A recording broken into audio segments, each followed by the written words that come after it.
This episode of the Out of Spec podcast was brought to you by Magna. Magna is a leading edge mobility technology company for automakers, and it supplies automotive systems, assemblies, modules, and components to countless brands you've undoubtedly heard of: GM, Ford, BMW, Mercedes, Volkswagen, and so many more. Magna has been a key player behind the scenes for decades, including pioneering some of the first reverse cameras before you had even heard of the concept.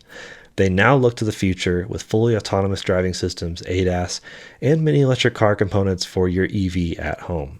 We'd like to thank our sponsors that make shows like this possible.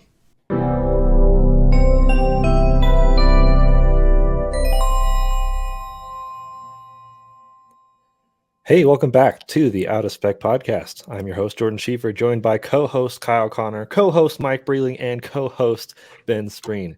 And the OG squad is back for this week. We wanted to catch up, talk about some things we've been doing, maybe a bit of car news here and there. So where to start? I guess we were just pre-show talking about we've been doing some drag races, of course, as one does.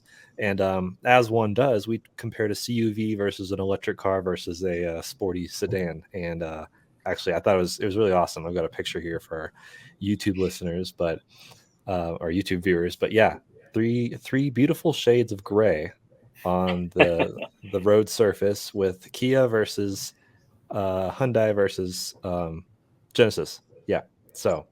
Kyle, were you surprised by anything? Yes, very surprised. So the idea was we had both. Well, we should talk about all the cars we've been driving, because we've been driving stuff even when the Rivian was here, and we have not spoken about those cars. So this is like a whole roundup, this episode, on everything we've been driving for the last 3 weeks almost. And so we got a lot of cars to get through. But we've had both the Kia Sorrento and the Hyundai Genesis G. Oh, wait, sorry. Not the Hyundai Genesis. We've had the Kia Sorrento and the Genesis G70 3.3T all-wheel drive advanced, which is like the one up from the bottom, but not the max. I'll explain that in a bit. And it's basically their super sporty sedan versus Kia's affordable, three-row SUV versus Hyundai's electric hatchback thing that is called an SUV, but it's not. And pretty amazing, these results. It's a little bit of a mix and mash lineup, but surprisingly, the Genesis didn't win anything. That is surprising. Other than looks, I think it looks the coolest. Yes. Although the Kia really was, I've seen it online, but like seeing it in person, I was like, oh, this is really stunning looking. They all look great in their own way. I mean, each of the brand identities, I would say these are the best looking cars in each car's lineup. Although I do like the GV70 as well, the SUV version. I think looks amazing. So the moral of the story is the South Koreans are just absolutely on fire and killing it. They are just making some of the best cars on the market, some of the best driving experiences, and all three of these cars embody a different segment, and they're all great in their own right. But the Sorrento has the best braking power of the three, which is amazing. It's good for the family. Yep. So we did a 70 mile per hour, obviously drag race. The Ionic actually won, Genesis second, Kia third. And then we did a 70 mile per hour braking test, which the Sorrento totally smoked the Ionic 5, which totally smoked the G70. Oh. Yeah. I will say the drag race was extremely close between Hyundai Ioniq 5 and the Genesis. It actually wasn't, though, and I'll tell you why. I'm excited to hear why, because I watched the video, and the Genesis beat it off the line, which is to be expected. Yeah. But I was surprised the Ioniq won in the end, and I thought it was really close. Like, I thought they were pretty neck and neck. I just think the launch was bad. I didn't see it from my car. And so if I had seen that whole drag race, I would have said, let's redo it and let's get a better launch. I knew the Sorrento was going to be last to launch because I wasn't brake torquing it. And there was a little bit of delay where it builds revs, and it's a dual clutch before it can, clamp down in the clutches. So I know I'm going to be last to get off the line. I thought the Ioniq would have had the jump, but I think Zach fell asleep at the start. And Timon was a little bit eager in launch control to pop off the brakes. And so basically, I think regardless, the Hyundai launched second and came in first. So even if they launched at the same time, we knew that was the faster car. So I was fine with the results in the end. But man, that thing had not only, I think the Ionic would have gotten it 0 to 30 miles an hour, but it had sustained performance all the way through the race. It kept inching on the Genesis, which that's a no joke. That Genesis has way more power and a little bit less torque, but 365 horsepower versus 320, like big difference here. But we are at elevation. It was surprising to see the Ionic 5 continue to pull like a traditional ICE car, whereas most electric cars, as soon as you get to that top end, they tend to like flatline, like bottom out almost. And the Ionic 5 continued to build speed, and it was pretty impressive to see on film for sure. Yeah, and we thought this is a silly drag race, and like it's not going to be close, and like it's going to be Genesis 1, Ionic 2, and then Sorrento just way in the dust. It wasn't the case, and the Sorrento really is just an incredible value for money. $45,000 for a max trim turbocharged Sorrento dual clutch with that nice stitched leather and a wonderful interior. It's, I think, almost the car I would drive home from there. Although we should talk about the others as well, because I've had a chance now to drive all three of these cars extensively, but I spent all day in the Genesis up until about an hour ago, and really, that's a sick car. Yeah. Mike and I quite like the Sorrento Hybrid in our testing. Yes. It's a very, very good car overall. Nothing wrong with it, truthfully. I think the only downside of the Hybrid is you cannot get it in that SX Prestige package, which is the one that you had. And that makes it a whole lot nicer on the inside. But going back to what Ben said, it's still a really good car. We were very impressed. I don't see any reason why you wouldn't honestly buy that car. Even in hybrid form for like $37,000, I think it was as tested. It was a really good value. Such a value. It's like Tahoes are so expensive and get such garbage fuel economy unless it's the diesel. This is like for a sensible family, this is the option. And we did some airport runs in it. Alyssa had to take it to Denver for a thing today. So like it's been working for us this week. We've been driving it. And it's just been a wonderful cruiser, great driver assistance, great options and settings. And we had the exact same hybrid you guys had as well. I think it was the same car that came out here later.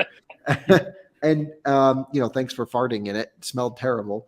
And it's a full battery of tests. And it was a wonderful experience, that car. But I really like this non-hybrid version, this turbo, because they have a non-turbo 2.5 and a turbo 2.5. The turbo 2.5, super torquey, rips the shifts, which is like, why are we even talking about that in a 7-passenger or 6-passenger SUV? But like, it's a great driving car. Yeah, the non-turbo would really suck up here at altitude. I'm glad we didn't get that one, although I'd kind of like to rip it apart. But it's like such a good car, but it's amazing what turbos do up here at altitude. Well, they do good and bad. And I'll explain the bad because I know this is very heavy on the combustion early on in the show. We'll get to some EV stuff later on. But I was driving the Genesis G70 today on my typical morning canyon loop and was not hammering it, but going for a sporty cruise. And I was loving the driving dynamics. And I'm like, this car is the one down from the max. So no Brembo brakes, no limited slip in the rear, and no Brembo brakes, limited slip, and no active damper. And so it's a little soft, but it's very balanced. And I'm okay with soft as long as the car is balanced because it kind of leans in. It still does some sort of torque vectoring situation because nailing it on corner exit, even with the all-wheel drive, was coming out neutral steering, and it holds at the red line, goes like 500 RPM deep into the red line, like almost to 7, which is pretty good.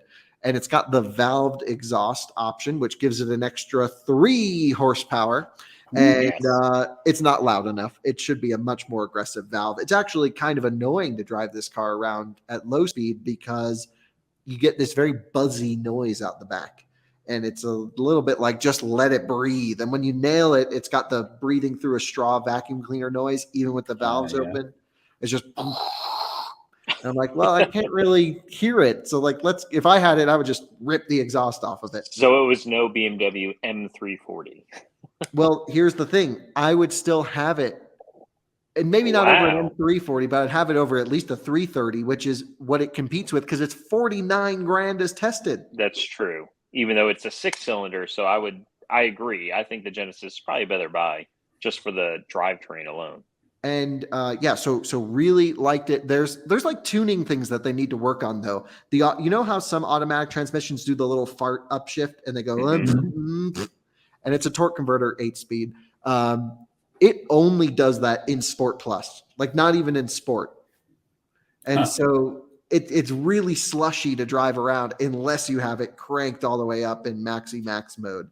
And honestly, that's how I've been driving it around most of the time.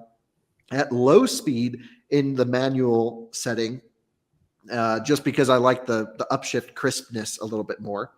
And by the way, this one is painted in Siberian ice or something like that. It's a wonderful color. Beautiful, yeah. I think I have a picture on my Twitter you can pull up, Jordan. You need the green one, dark forest green or something. That one looks this good. Is the Spec. Whatever we have now. But I don't know.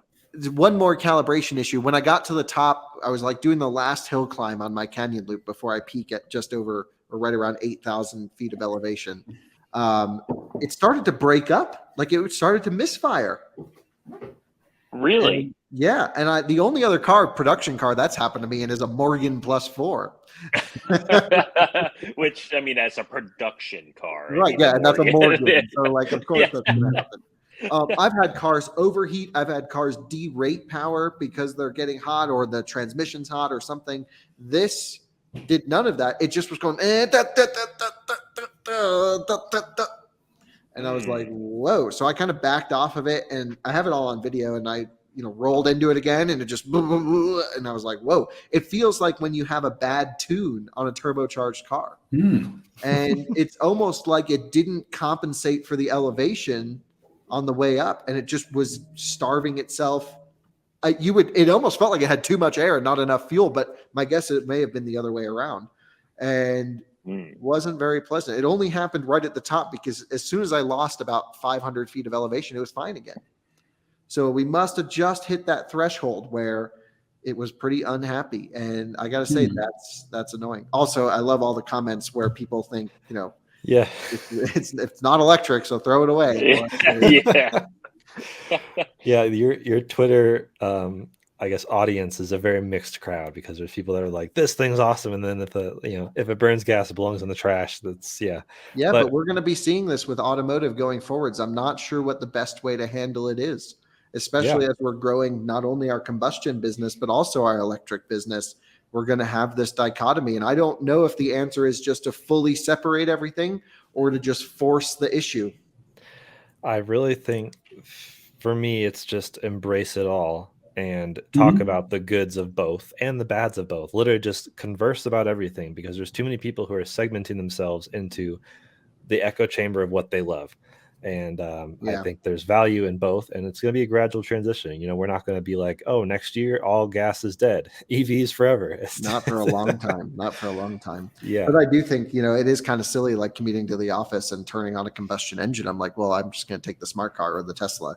Like I'll just take this out for a canyon rip. So I mean, I agree. I'm internally conflicted as well because I love combustion for all the fun bits, and I love electric for like everything else. But I've really fallen for this G70, 30 mpg on the highway, by the way, at 70, which it's rated for 25. So it smoked the EPA in our test, which is pretty amazing. And that's EPA highway rating. I think it's 17 city, 25 highway by the EPA, and we did 30. So, I mean, that's pretty good. So also not a great EPA highway rating for a car like that, truthfully. Yeah, not very good at all. And it has an eco setting for its all-wheel drive system, and it has one of the best sound systems, truly. Not the in Lexicon. The Lexicon, and if you put it in the reference setting, it's just so crazy. Lexicon is so good. I mean, that's what we had in the G80 that we had last time, and I never listened to it in the G80 though. Oh, that was like We had that really close to the same time as the Bowers and Wilkins with the XC60. Yep. And those were Bowers and Wilkins still took the show, but barely. As it Lexicon should. was up there. Well, they're different types of systems. I feel like the Lexicon is like a very studio oriented, like actually tuning the music. I feel like I'm in like where they're putting the mixing boards and stuff, and I'm hearing every single sound profile. And really, it's a system that sounds best with everything zeroed out. Like no pumping the bass, no pumping the treble, just put it right down the middle. Whereas the Bowers and Wilkins is this very enveloping, large feeling sound system that is arguably tuned. I think they have some Dolby stuff in the Volvo stuff. But anyway, just both totally different systems, both great. Would love to have both. Yeah. And we also did Kia Ev6 versus Ioniq 5 and threw the Volvo XC40 Recharge in the mix. And of course, a Rivian was just on site looking good. That's our friend Will's Rivian. Yeah. Will looks like a proper Rivian driver too. Well, he looks like a proper like Silverado driver. Not, I mean, I think he's a real cowboy truck owner. Yeah, the future of electric truck owners will be cowboy hats, and he's spearheading that movement. Well, because Will and I like electric for similar reasons in that it gives you full energy independence. I mean, it's like, one of my whole thing is like, I like to just live in my own little bubble. And if I can produce, create, store, and power my life with my own electricity that I've created on my own piece of land, then there's nothing more independent than that. And that's Will's kind of guy. And he is buying 600 acres just up the road here near Laramie, Wyoming, just right outside of town. And this is going to be his farm truck, and it's going to be awesome. That is a great farm truck, honestly. Like, Rivian's made the perfect example of one, really. I mean, it doesn't get better than that. Yep. Because no farm truck is really suitable unless it has 835 horsepower. Yeah, well, you got to get across 600 acres quickly, Ben. Yes, and it just floats over it all. I'm needed on the other side of the farm. Well, anyway, we really have so many cars to talk about too. So the Rivian stuff we've covered. I think I'm tired of talking about Rivian. I don't even want to hear Rivian ever again. That's not true, but it's just a lot. In other news, the R1S. Yeah. Here, I zoomed in to cut out the Rivian. No, I do like the Rivian, and we are going to buy one. And they're great. So too bad we didn't order one when they were cheap. I know, but I think I'm just going to try and find a reservation to convert or something like that. We'll see. XC40. Go ahead. I was going to ask, how was the XC40? So let's talk about the drag race, and then I'll tell you about each car. Okay. How about that? So we did Ioniq 5 versus Ev6 drag race, which was this video. And as you would expect, they're the same cars. They were very neck and neck. Although the Ioniq 5 inched out the Ev6 with a lighter driver in the Ev6. I've never been a lighter driver before. And so thanks, Zach. And so basically, the Ioniq 5 seemed to outpower the Ev6, but then the Ev6 had better braking. And I think it's down to the tires. Mm-hmm. So there's your spoiler. You don't have to watch that video anymore. Then we drag raced again the XC40 Recharge, which has about 90 more horsepower than those cars, 402 horsepower, I think, and 400 and something pound-feet of torque. It's quite very, very stout powertrain. And the Kia jumped it off the line. Like perfect launch, the Kia actually inched ahead. And then the XC40 ramped up and just walked away.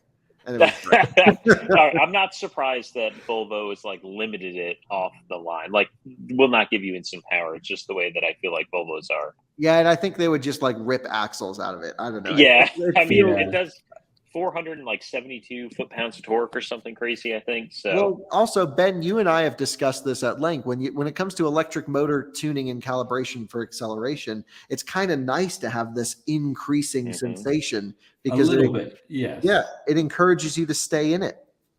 It does. I think there's the benefit to that. Like another car, it's about exactly the same power as the Volvo, like the Jag I-Pace. That one just freaking rips from the launch, if I remember correctly. It's been a while. Yeah, it's been a while for me too. But also, I'm conflicted. My Taycan does that ramp up thing in the same way a Model S 85 did. Yep. And in my head, I just want, I kind of just want to roast the tires. And I know that's not faster, but it's fun. Well, so, I think it happen. depends on the car. I think for the Volvo, it's very suitable to have that ramping sensation. Well, because it's not it's not a ludicrous mode. It's not for launching everywhere. It's just quick.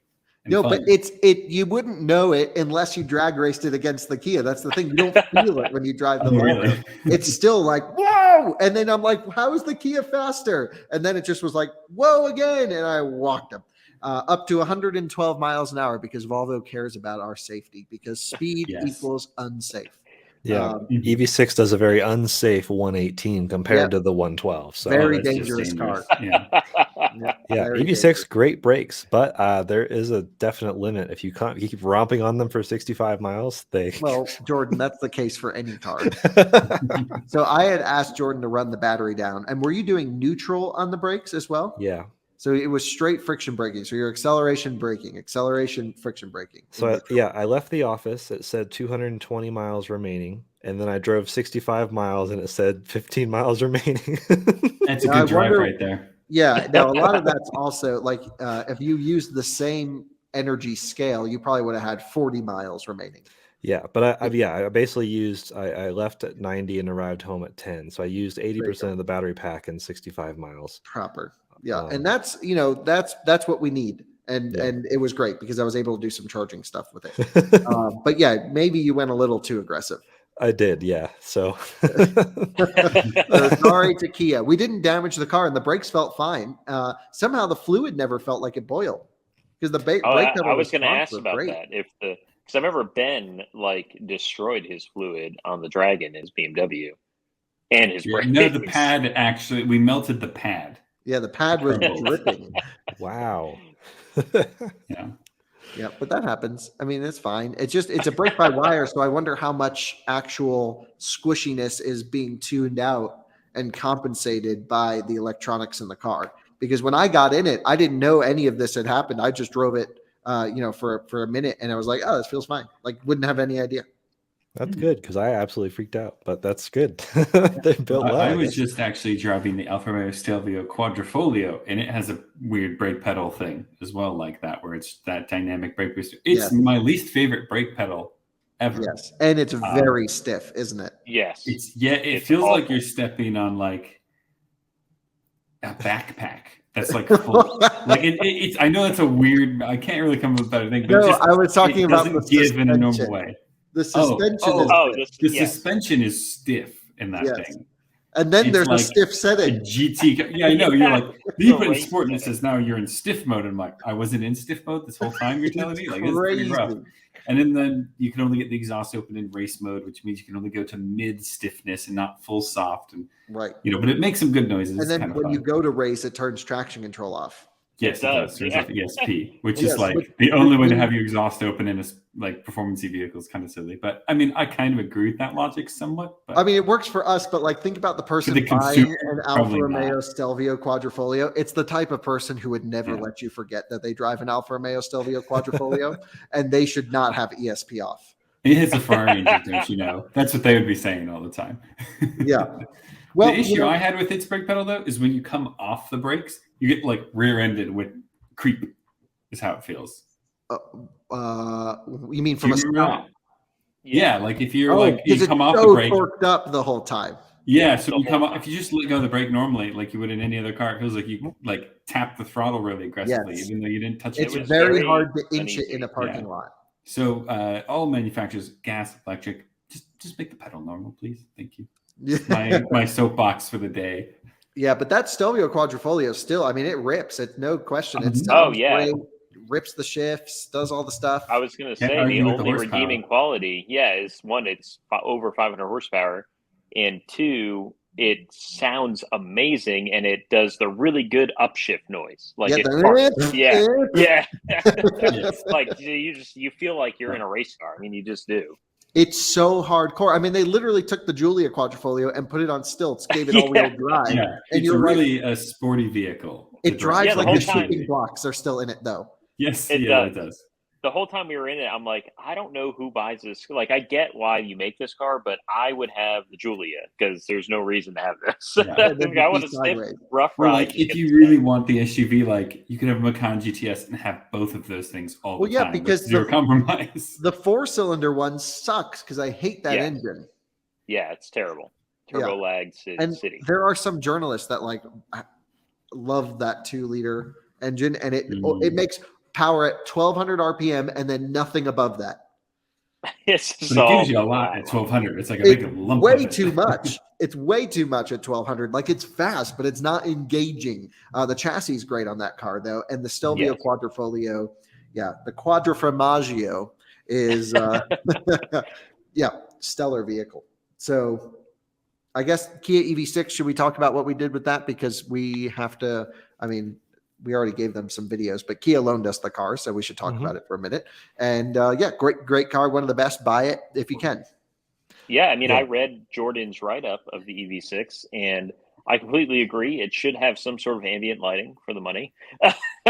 You can option it. Only if you even on the wind model, or do you have to get the GT? You got to get the GT line with the ugly seats. So the wind with tech package, I feel like should have ambient lighting. Yes, tech, it does not. But it doesn't. Like even if Kia gave you just white ambient lighting, you couldn't change the color. Like, it wasn't configurable. Like, just throw in ambient lighting, manufacturers, please. Kyle's gonna go shut the shade because it doesn't even need to be like the fancy stuff. Just door pockets, door handles, footwell, storage console. Done. Very basic, yeah. And my friend Ahmad, who I did the road trip with, he added it just aftermarket, just so he had something. Because there was really dark footwells. Well, I don't mean to knock on Ahmad, but I feel like he would go to AutoZone and just get some lighting and put it in. He's done more things to that car than every stick-on component. These really wide wheels that don't fit. I don't get it, but like whatever. I mean, I'm glad he's enjoying it. Yeah, to each their own. But exactly. you did a range test, right? And 257 miles, was it 254 miles, something like that at 70? Yeah, smoked your range test. Yeah, that's the effect of 3 people in the car. No, I think it was mostly crosswind. No, we had crosswind. I had crosswind. Not as much as me. But then you shouldn't have done the range test. I think it's the extra weight too. I want to do that in a test. I want to do a 1 versus 2 versus 3 people in the car. Well, speaking with a lot of test engineers, it's a massive difference, more so than I even thought. That's why cars don't have spare tires anymore. Right. The comments on my range test were very, very heated on both sides, and so I'm really genuinely curious. Well, do the test, set it up, run it, and you can just do it by yourself, and then put some random people in there. Or honestly, sandbags. Sand is great. We have sandbags. Yep, put some sand in there to simulate the weight. That's the way to do it. 1,500 pounds of sandbags. Anything you want. Pop a long day wheelie. of testing. I really like that Kia EV6. I'd still buy an Ionic 5. I think I would too. Because I was just going to get the max trim anyway. So I would just get the limited Ionic 5. Yes. Yeah. So max trim, I would get Ionic 5 over EV6. Mid trim, I would reverse that. Well, why would you ever buy a mid trim? I wouldn't. Well, then, so you would buy an Ionic 5. Yes. Ionic 5 limited in the what's that color? I think the color your dad got. And then the green interior, whatever it's called. Shooting Star. Shooting Star. Yeah, the metallic. With the green interior that's actually pretty much white, but they'll call it green, whatever. Yeah, because the dash is a gray with a hue of green in it. Yeah. It's not like the EV6 green interior, which is atrocious, by the way. It is not a good looking green. It's not like the Rivian green, Forest Edge, I think is what it is. Like, that's a good looking green. Yeah. I don't even know if that's good looking. But that's I know Ben would spec it that way. Whatever Kia was doing was Compass yellow over forest green. No, it's bad, but I love it. No, it needs to be. Yes. Oh, yes. Here's the thing. I like both of those colors so much. I'm willing to just not look at them together. Deeply tint the windows, not worry about it. Wow, you're a brave man. I'm surprised Rivian didn't even let you order that. They do. They will. Yeah. Hey, everyone's money's just as green. You don't need taste. Right. Well, there you go. but like remember Volkswagen wouldn't let you order like the best color combo, which was the light gray with the light gray seats. They wouldn't let you do it. But like Rivian lets you do bright yellow with green interior. Yeah, whatever you want. Crazy people. Your production is just delayed because that's a really weird spec. Yeah, exactly. Like we're gonna build this in 2027. What else happened? So we had an entire podcast dedicated to the Rivian, which is why we don't really need to spend much time on it. We did the Rivian versus everything with EV capitalized. We talked about that. Yeah, and during that time, I drove my first Leaf. That's crazy to me that you hadn't driven a Leaf before. That is surprising to me too. Because Jordan, you are like missing out on much, I guess. Oh yeah, who drives? So I thought Jordan was like perfect Leaf customer. Yep. I went backwards. I mean, I can't. Basically, I got out of Taycan Sport Turismo GTS and went into a Leaf, and I was like, oh. But so this is how the other half lives. Leaves. I feel like the I don't know what the word is. The fulcrum of my review bits was balanced on like the Leaf is so much like the Prius, more than I expected in terms of the hatred, but how actually good the car is. Like everyone just craps on the Prius. They're like, the Prius is like you have no inspiration, no imagination, you just get a car. But it's like that's the so sensible, which is why so many professors own Leaves, I guess, is because they just kind of make sense unless you want to do things like take a road trip. Well, while you're a professor, where do you have to go? Admittedly, they're priced well. They have great range for their price. Well, things are changing now, but still, what they would be selling for. And they drive nice. They're quiet. They're comfy. They are a box. You can fill them with things. And I think, as much as all of us would complain about Chatamo, I mean, I drive down like my family's neighborhood, and they have like 12 Leafs and 12 Tesla owners all in the same neighborhood because for some of the people, they don't need any of that extra stuff, and it's kind of pointless. I just thought, I took the review. I was like, well, the Leaf was introduced with the tagline of innovating humankind, innovating the world, something like that, and all around innovation. And I was like, oh, let's see if anything's still innovative. And not really. And even the sound system, I was like, I opened the trunk and I saw this cool bass box, which is only really found in like, old high-end TVs, from Bose, who made this. And it's a different way of getting bass frequencies aside from having a subwoofer from an actual cone subwoofer. And I was like, oh, cool. And then I did some research and I was like, oh no, they literally used the same sound system from 2013 till now in the Leaf and did not make a single change when they updated the Leaf in 2017, whenever that was. So if it ain't broke, don't fix it. The thing with the Leaf is it's just cheap, reliable transportation. Yep. And it is good at that. And this one was orange, so it was really fast. Yep. That's what the Mini is. It's cheap and it's going to be reliable. Even the new F56 Gen Minis have been reliable. They haven't had any really electrical gremlins or anything like that plague them. Unlike but the early Mini Minis. is premium, and the Leaf is not. The Leaf makes no attempt at being up market. It just is what it is. So what's the price? Professors have as Minis. What's the price of the Mini SE? It starts at $29,990. Okay, and what's like a maxed out one? I think it's like $38,000. Okay, so a maxed mine out was 35. A maxed out Leaf or a maxed out Mini. I would definitely take the Mini because it would feel drastically. Well, you have half the range, less than half the range. Yeah, that's the thing. You only get 100 mile range or whatever it's called. And so, I'm seeing a lot more new Minis than I am new Leafs because I think people in this category are like, hey, this is a secondary vehicle or whatever it is. Get the nice one. That's got a personality, that's friendly, that improves your day. Driving a Leaf doesn't improve my day, but it does get me to where I need to go. And so it accomplishes job one of a car, which is transportation, and job two, it doesn't even focus on the fun side. Yeah. But I'm so happy Nissan was brave enough to loan us a car to drag race it. This was my pitch to Nissan. I said, Steve, our friend who is the PR guy, I'm like, Steve, you got to give us your Leaf because we want to drag race it against every EV on the market, and your car is going to be the slowest. And he's like, well, and he's got this real nice, deep Southern draw. I think he was in radio before. He's got a great voice. And he's like, well, what are you talking about, Kyle? And I'm like, it's not going to win, but we need a Leaf there. And he was like kind of questioning it. I'm like, look, Steve, that's fine. If you don't want to give us a car, we're going to have a Leaf one way or another. Like everyone in my town drives one. But and then he calls me back and he's like, all right. I'm like, Steve, we don't need the Leaf. We'll just take one from one of our viewers here in town. He's like, no. I want you to take the Leaf, tell the story, do the thing, and it's orange. It's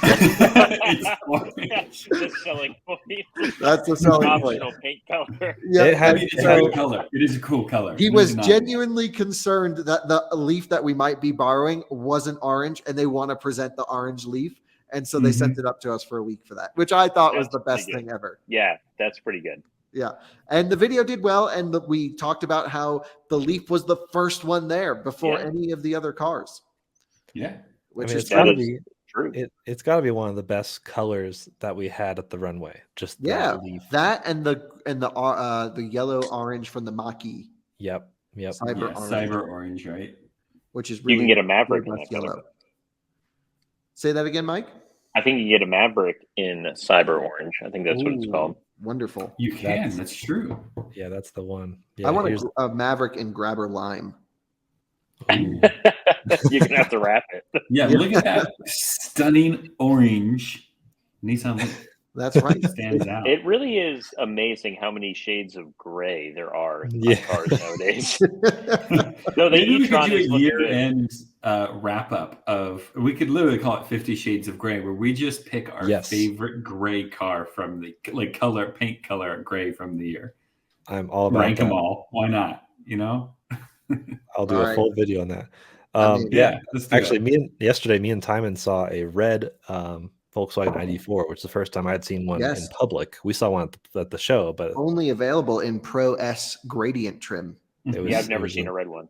It's the only color I like on the Id4. I see one every once in a while. I'm like, really? I quite appreciate it. I don't really like any others. They're boring. I like the blue a lot.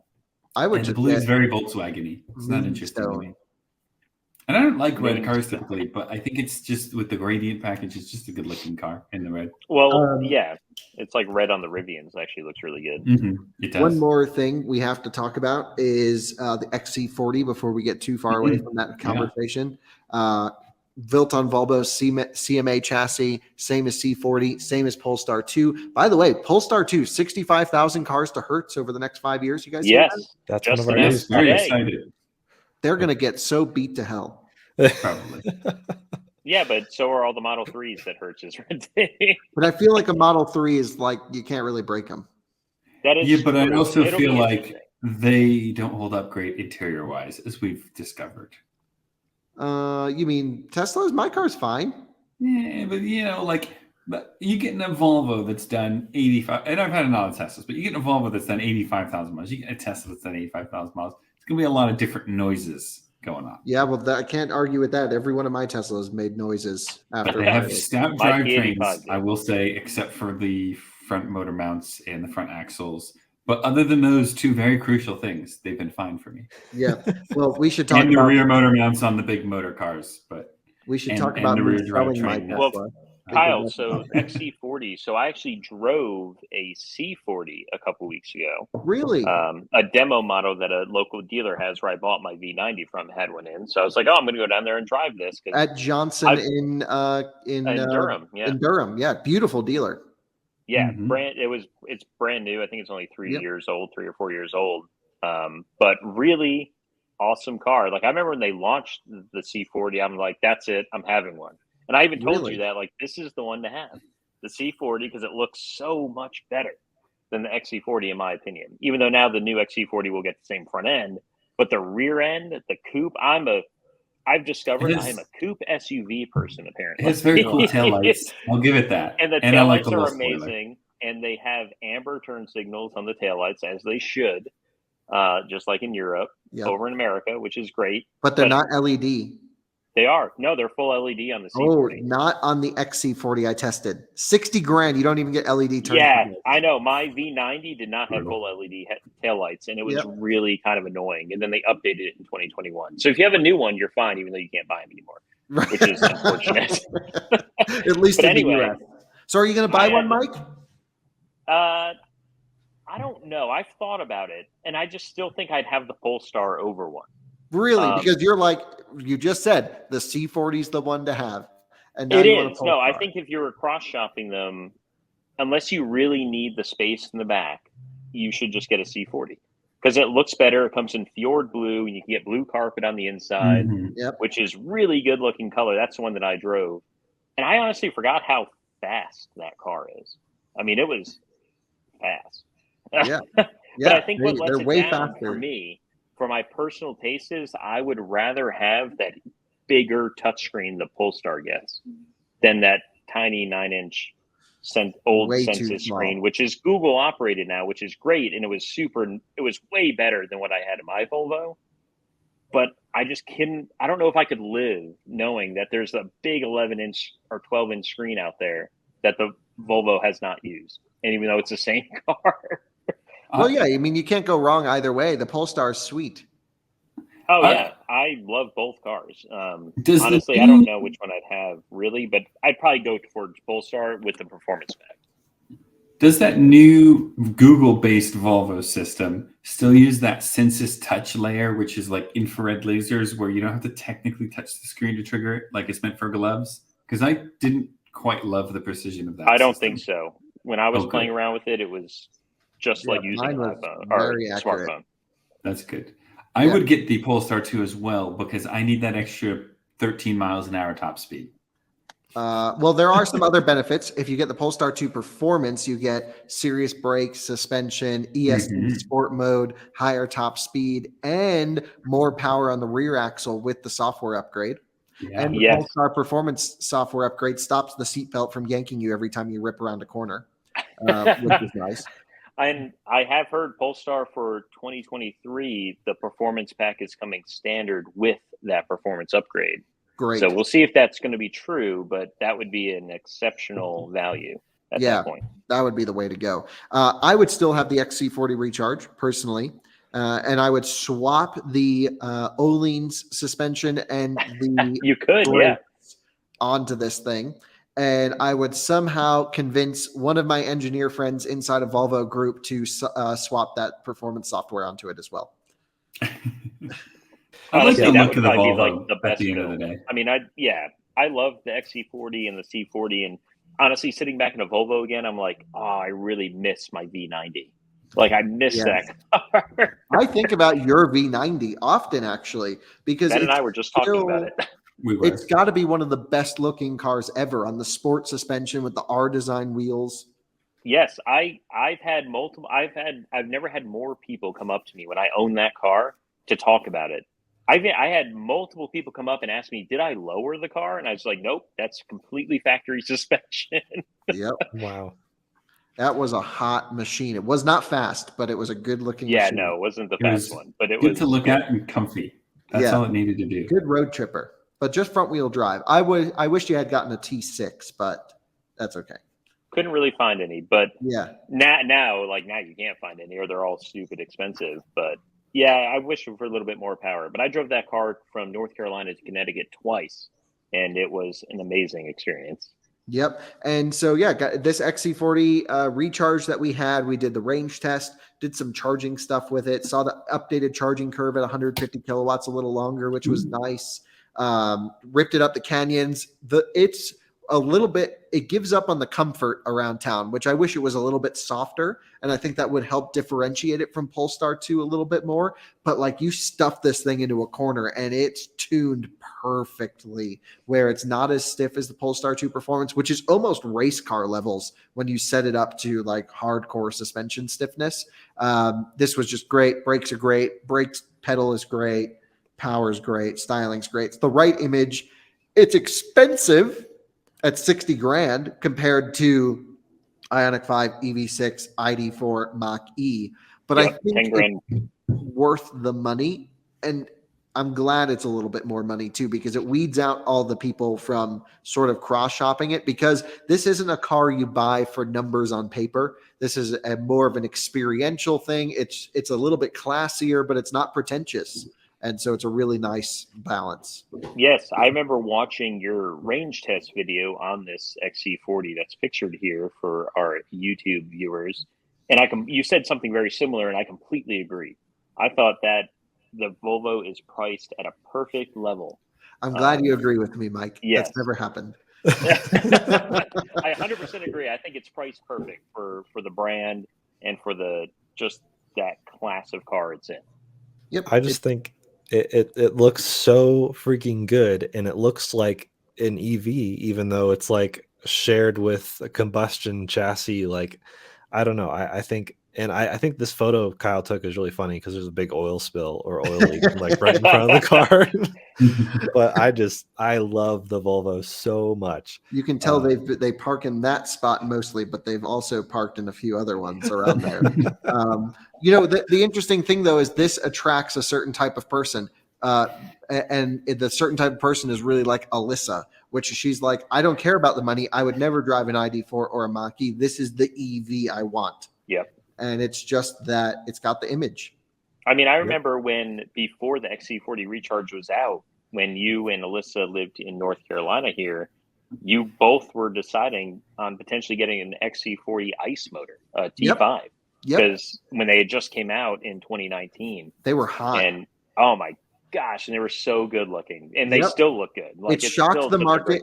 It was very well priced. You could do a pretty good lease because Volvo knew that their residuals were going to be through the roof.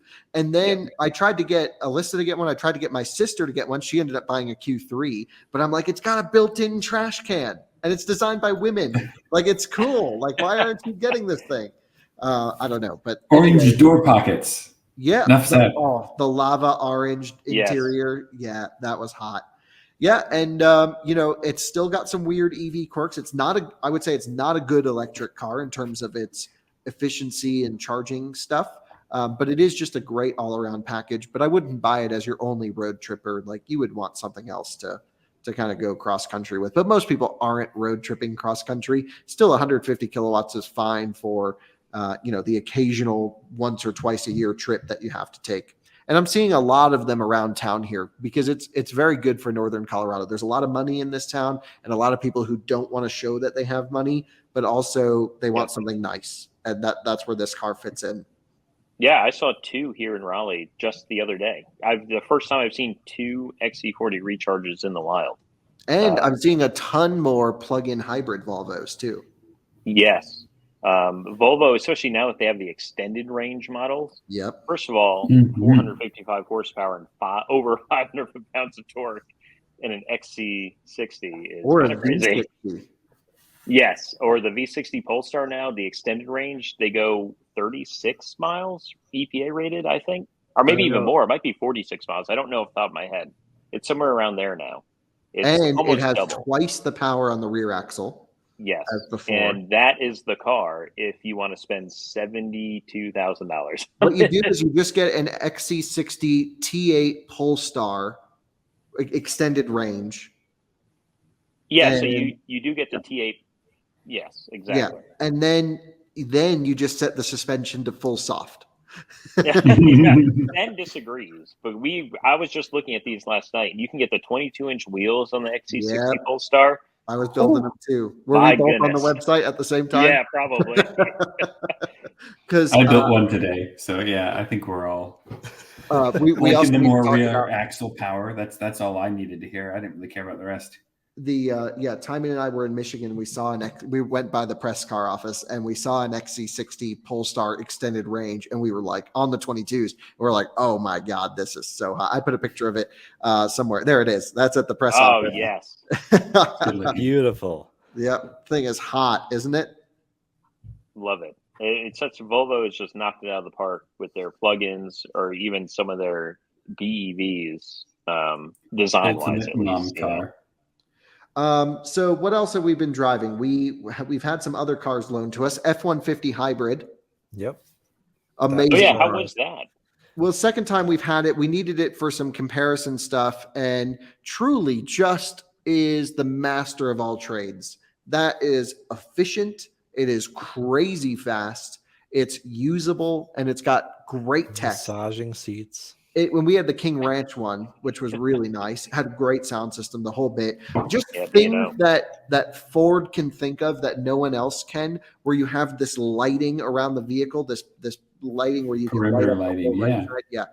The Rivian, we were working around and it's like dark everywhere. And then in the F-150, you can just go scene lighting on and it's like daytime. It's amazing. And these are the things that like Ford's learned after building trucks for 100 years or whatever it's been. 50 years. Yeah. And you know what? They've built more than anyone. It does show. So it does show. Kyle, it's an easy purchase because you know it's going to hold its value. You know that they're going to be useful for time to come. The power boost in terms of its smoothness is not there. It's very clunky in terms of transmission shifting, and you're just hearing all these clunks driving around. And they honestly should have tuned that powertrain better. Did it? Because I drove one, I think a 21 or something power boost, but I always felt like when you go from engine off coasting to like, let me accelerate again smoothly, you get a big shock to the drive lane from everything just working back up. That was on the first that was really annoying. I think we felt that on the first one, which we had a limited or platinum. What's the you had a limited, limited. You had a limited, interior. Yeah, amazing. Great wonderful. That's the way I would go. And but this one definitely the engine on off was smoother. It's just the transmission's very clunky, especially at low speed and going into reverse. It's like kunk, and then it's like it's just bad tuning is all what it comes down to. And I think Ford knows it too. And so the Lightning, I think, is going to be much smoother and better at these things. But either way, the Power Boost Hybrid F-150, if you just need a truck that can do it all, you don't want to worry about range anxiety. You still want something that can tow 12,000 pounds and have great driver assistance and lane centering with hands-free Blue Cruise. Like, just get that truck, and it's worth the money, and you can't go wrong. Yeah, I wish I had thought about that. I wish I had thought about when I was doing like the camp speaker review, like having it at night, like trying to like light my surroundings. Like, I can't see anything. Kyle, can you help me out? And Kyle's just over the F-150. Boom, daytime. But yeah, love that truck. And it was cool to have it with the Rivian because it felt like just two very capable trucks, and they're just so different. And they both have a place in the market. Like, it's not like one's instead of the other. It's like you need both for different things. And I can't wait to try Lightning and do all of our testing on that. But in the meantime, the Power Boost is a really compelling option. I drive the Lightning exactly 4 weeks from today. Ooh. I was just going to ask you, when are you going to drive a Lightning? Because I know that they're getting close to coming out. I don't know when the embargo lifts. I think the day this podcast goes live or right around there, I can tell you all about the Hummer EV, which is coming up soon. Basically, the Lightning was great. We don't need to really elaborate too much on that. What else did we have? We had Ev6, we had a Leaf, we had a Lightning, we had Genesis, Kia. Am I missing anything? e-tron. No, that wasn't loaned to us. You needed to get an e-tron S. That's what we need. Yeah, I've already made a review with e-tron S and was really blown away. Yeah, in Europe. Yep. And I should reach out to Audi. So I talked to we're doing something really cool this weekend, which I don't think I've told you guys about yet. Maybe I have. We're doing a race to Vegas. You mentioned this to me the other day, yes. Yeah. So I'm curious what our podcast listeners will think about this. I genuinely don't know what the answer will be. We have a Model 3 Performance, brand new, fresh car, 0 miles. So no degradation. Everything's perfect there. I would love to find a Model S long range, but I just don't know anyone who owns one. Versus Porsche Taycan Cross Turismo 4 versus Ionic 5 versus Mustang Mach-E. So it's a little bit of a race to see who can get to Vegas from Fort Collins first. It's 830 miles, 12 and a half hours without charging. So it's a full day. And, plenty of charging stops, of course. And it's a little bit of a network challenge between CCS and Tesla, but also a vehicle-specific challenge within the CCS network. You should try and find a Polestar for that, too. A Polestar 2. The Ionic 5 and the Taycan on a better route planner are 8 minutes apart from each other. That's incredible. Yeah, which is pretty insane. And so I don't know what's going to win. I don't think the Mach-E has a lot more initial full charge range. They might be able to get another charging stop. And if we roll up to a charger and someone's using the 350 kilowatt, then there's the advantage. I mean it's a real world challenge. Which way is that 8 minutes tipped? Is it the Ionic? The Taycan. Okay, it does charge pretty good. So Yeah.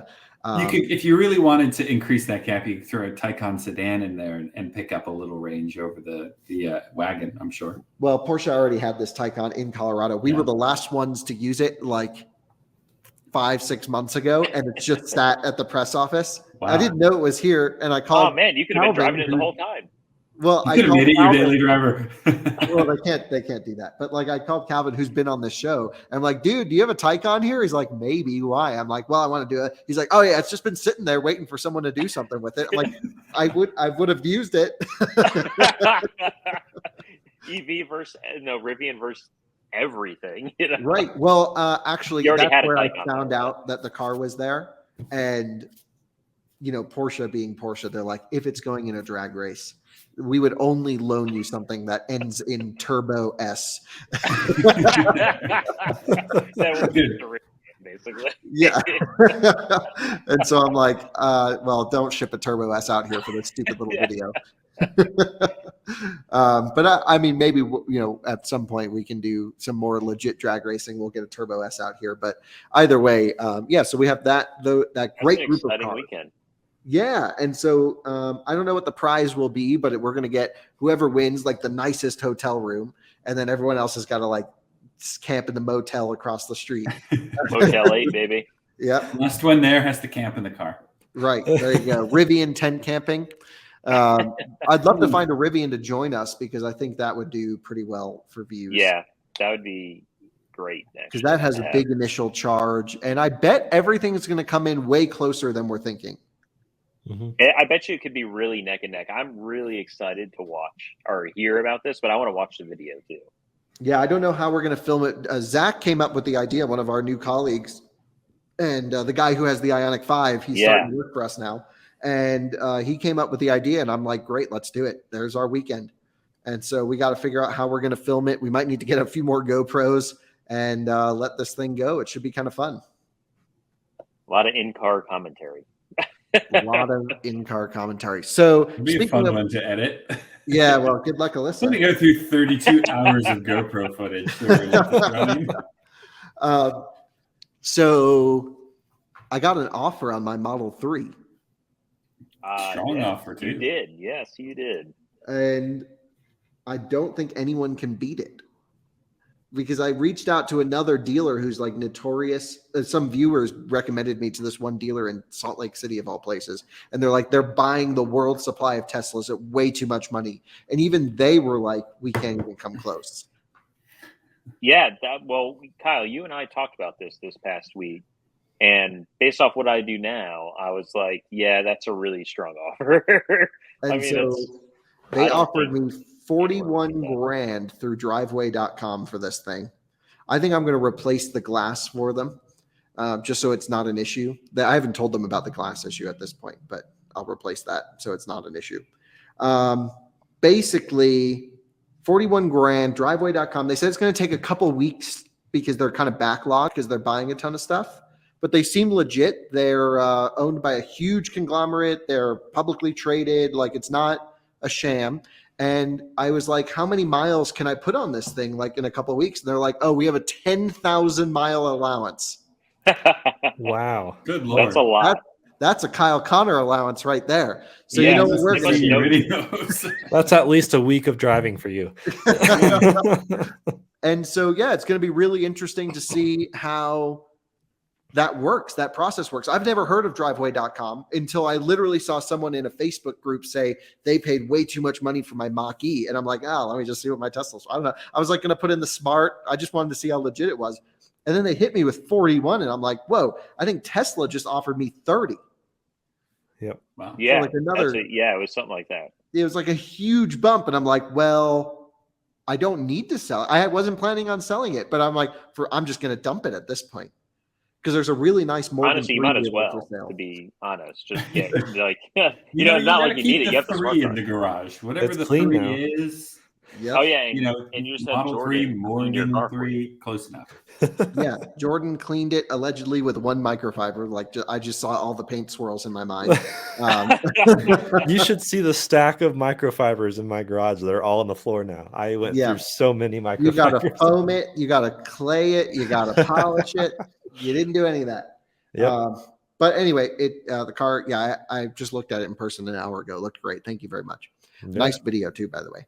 Yeah. And I think I'm going to sell it. I mean, we have a couple of cars coming. I have my Golf R, which should be here any moment. Which, by the way, we get a Golf R on loan tomorrow. So all the stuff I would never do to my car, we get to play around with Volkswagen's car. Oh man, that's like, amazing. What happens if you dump the clutch at 6,000 RPM? I would never do that to mine. Too? Yeah, that's cool. I know you had a great time driving the DSG one. No, I've never driven the DSG. Only the manual. That was a manual. That's right. Yeah, and loved it, and that's what made me buy the car. And so, same spec, blue manual. Like it's literally the identical car. And so either this is going to be an interesting test because I might just say that's all the time I needed with it, and I don't need the car anymore because I don't need the car. I've just bought it because I liked it, or ordered it because I liked it.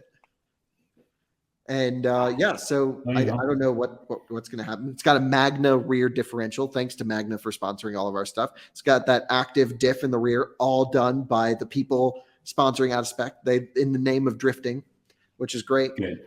And I support a company that supports that sort of tomfoolery. I know. It's like that's how you know you found the right company to partner with when they put this axle in there just for the purpose of sideways action. Yes.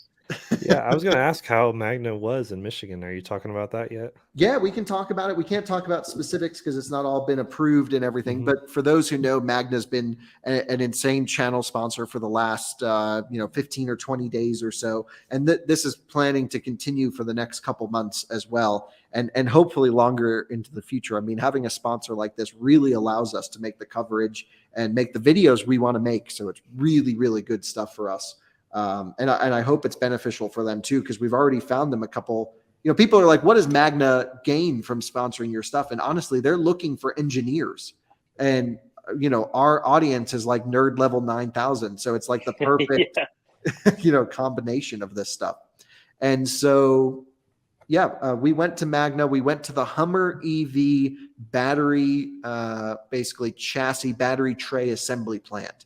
And it's not just like an enclosure for batteries. The battery is the main structural component of the Hummer. And so it's made completely of steel. It links the whole vehicle together. It's what allows the T-top to come off.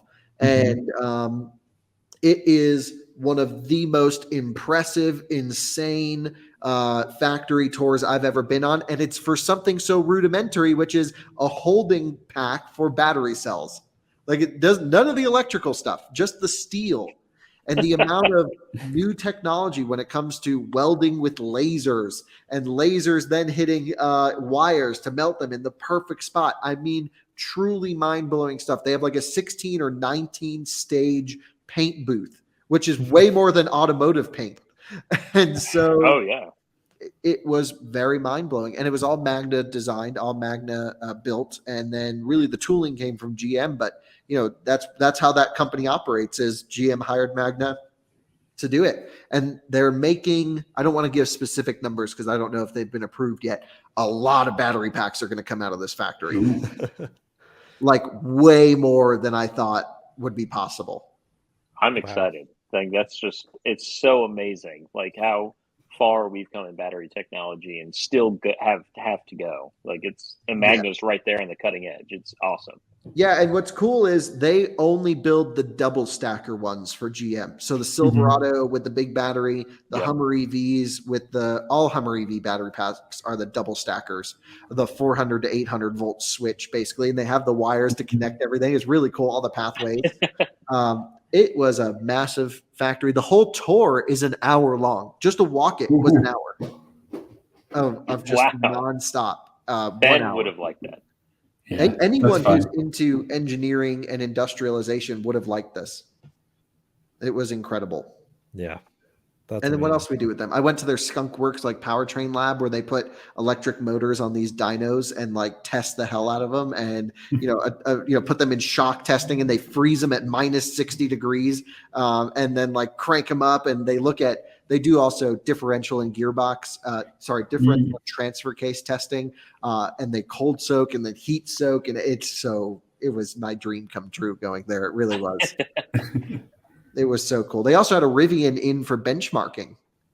Oh, that's awesome. Oh, I'm not surprised. Yeah. So one thing I didn't know is that like in Michigan, you can like rent an engineering vehicle. So like not from Rivian. There's like this one company or two companies that buy, or like they're on the first of the list for everything. They then get all the cars. They all have manufacturer plates on them, which I thought was interesting. And then you can rent them out by the day. And so they were putting current sensors on the Rivian to see how the powertrain control was with individualized data and really neat stuff. Wow. And it had the sport wheels, and they had it in the mud. Oh, the 22s. It was launch screen with black 22s in like soupy mud. It'll do it. Why not? It was pretty motor, cool. baby. Yeah. Yep, it was pretty cool. So then we also went to their off-road park where we saw that, and we had the JL Wrangler, just a V6, but with the four-wheel drive auto transfer case. Magna did all of that. They also make the 4-to-1 in the Rubicon.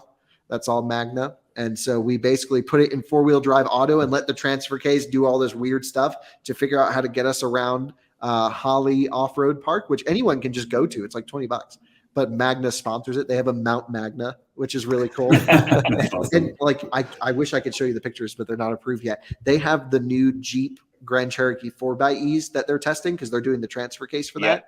Literally on like a massive steep uphill where like the front tires are coming off the ground and then they're just like rolling into the throttle and tuning where the power should go. And it's like, oh, very cool. Everything I've ever dreamed of doing in my life, they're doing. It's so cool. Nice. Yeah. That's awesome. Well, that's pretty much a scope of what we've done. And, you know, Is that everything though? I drove my Sprinter today for the first time in a couple weeks. Oh. How was that boat? Oh, wonderful. Started right up like a gem. Oh, good. At least It's Winnebago didn't build so the much motor money right now. Now, if I was going to sell anything, that's what I really should sell. That's what you should sell. I was just going to say that's probably what you should sell. I think I could make like 40 or 50 grand on that thing. You know what? The better question is Auto Trader or Zillow? Right, but you don't know. Well, I know there's RV specific places, but I mean, you never know. With housing prices being the way they are in many markets, you might be able to just sell it as a home. I just hate dealing with private party sale. Yeah. For a car that expensive, yeah. I mean, we're talking about basically 200 grand. And I then know. It's like just big numbers and a lot of risk and like, yeah. You know, It's not and a then lot it's of like cash effort. I don't know. I just don't really have the time to like cater to someone's buying needs. They could be like, Kyle, how do I operate this bed thing? Or this is broken. And so that's the one thing I don't like about private party. And I just want to sell it to someone and be like, let me make a little bit of money and you deal with the person who's going to end up buying this thing. You got to find like an RV park or somebody, like someone who sells RVs, like who would buy it, and then they can there are a few out there, and I've not looked into it. Again, I don't really want to sell it, but you know, this is a selling market, and it's not like anything I own now, other than really the smart car, is like this has to stay around forever. The plan was with the Rebel was to keep it for a year, make some videos, and then get the next thing. And, you know, while I don't feel like I'm ready to part with it, maybe it is time to just redo everything because we have Taycan coming. We have a Rivian coming. We have the Golf R coming. There's like so many new things coming that we got to figure out how to pay for it. And you're already in Colorado now. So it's not like you need to drive and camp across the country, even though it's nice to have that option. Yeah, that's such a great point. And the thing is, like, since we got it in the last year, we've just gotten so busy where we don't. Yeah. Like, I don't even have the time to take it out. Yeah. Or to enjoy it like personally, like go out for like a long weekend somewhere. And it's hard to justify taking it out when we really should, if we have the time, be filming electric car road trips for like motoring. And so again, while I'd love to keep it, I mostly of the time just sleep in it in my driveway. Keep it broken in. Yep. Well, I guess that is everything we've done, isn't it? Pretty much. It's been an exciting just past the hour mark. And yeah, it feels like we've done so many things, but there's, you know, a lot more to come and obviously more cars coming, both press vehicles, but also personal vehicles. And Yeah, and I guess I drag raced a '96 Mustang in my Miata. That was Very riveting. Oh, that guy was super cool. We had him on the podcast. yeah, he was on our last episode. Tyler, right? He did just Tyler Parks, I think. Yep. And he just made it to the West Coast, and he But his wasn't. AC gave out. Yeah, Mm. In California, you don't need AC. yeah. Not really. Not this time of the year, at least. No. Taycan GTSs, I talked to Calvin, are on their way to the US. Perfect. Yes, Ben's excited. Yep. Ben, you're going to upgrade Only the they one? could have done that just a little earlier, so I didn't have to lease a car and then. Well, you could have and just then- waited. Well, Ben's going to get it then on 11. announce He's it. not going to get a GTS. Yeah, I kind of want that. Here's a one. story for I don't know. Porsche, Kyle. Kyle, the story is Ben really wants to test drive a GTS Sport Turismo, can't find one in his location, and suddenly you and I stumble upon one in Colorado, and we have to get it to him in 2 days. And so we were doing motoring road You trip should race to- against No, time. so we to have to Colorado. move to Colorado. Yeah, Or what you you guys really do, should do is move to Colorado. We've put so many miles on Porsche's vehicles. I think if you look at miles per loan, I think we're averaging like 5,000 miles alone at Porsche right now. Well, you did to go across the country, so that Yeah. skews it somewhat. Wait, we literally used up one car's entire mileage allotment being the only loan. Very That's good. fantastic. Yeah. I mean, I kind of feel bad about it, but at the same time, like we're doing cool stuff with them, so maybe I don't. And like this Taycan 4 in Colorado, like I would feel bad about driving it to Vegas and back. Obviously, this has all been approved and everything, but like that's like going to be almost probably 2,500 miles by the time we're done with everything on that car. And you know, it is what it is. We're making cool videos with it. We're working with it. Yeah. But good luck to us to convincing anyone else to put that many miles on a car. Actually, they would. And honestly, no one's ever said no to a road trip story before. So we are very lucky that automakers are just like, yep, do what you want. We have full confidence. Mhm. So we've kind of Yeah, hit that threshold. That's Yep. awesome. Well, yeah. I mean, that's a fun show. Fun looking back on the weeks. And we'll see everyone on another show very soon where we dive into even more. So everyone, take care.